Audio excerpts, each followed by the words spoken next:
Hello everyone, and welcome to another episode of your favorite segment, the Video Book Review. In this week's review, we have a very controversial yet fun read about what really goes through our minds when we are using the Google search engine and no one is watching. The book is titled Everybody Lies, Big Data, New Data, and What the Internet Can Tell Us About Who We Really Are.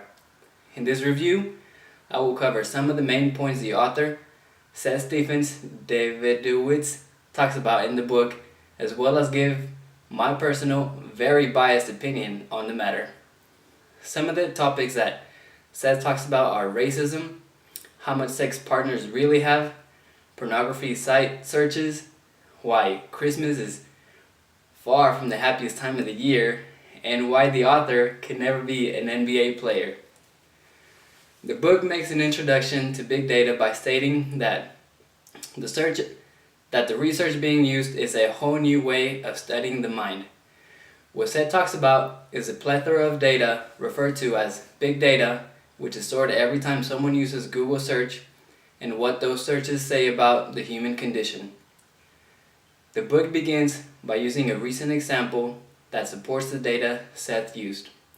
A few elections ago, we had the first African American presidential nominee of a major party. So, how is this relevant to big data research? Well, according to various media outlets, the election of a black president suggests that voters were not influenced by the color of his skin, and in turn meant that we as Americans are not racist.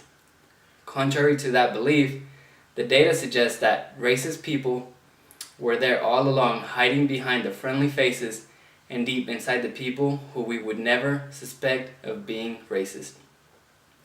All this backed up by racist inquiries on Google pinpointed the locations that are not in the South.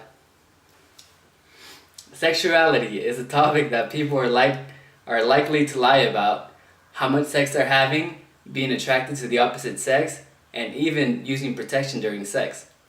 The truth is, people are really willing to lie to anyone about anything.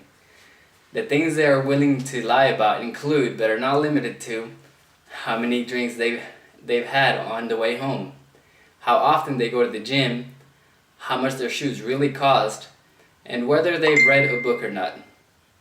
As the author states, people lie to their partners, their friends, the bosses, to kids, to parents, to doctors, to themselves, and of course to surveys. So, now that I've given a little overview of what the book is about, it's time to give my review. The book certainly brings up some very good points about how honest we really are.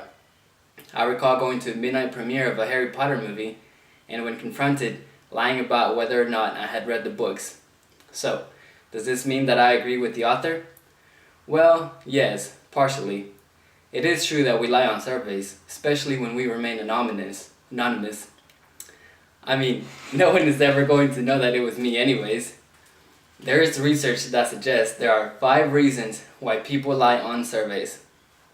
The reasons are because we want to appear better than we actually are, to give socially desirable answers, because we don't want to answer questions about sensitive behaviors, to give the answer that will help or please the researcher, and to influence the research in our favor. Surely lying about reading a Harry Potter novel fit into one of these reasons. Nevertheless, it was a lie. The book does a good job about bringing up and introducing very important topics that we would otherwise be oblivious to. Big data has a lot of power, more so than the conventional, face-to-face, or even anonymous surveys. But keep in mind that even the author's grandma could have been wrong about the type of girl that best suited him.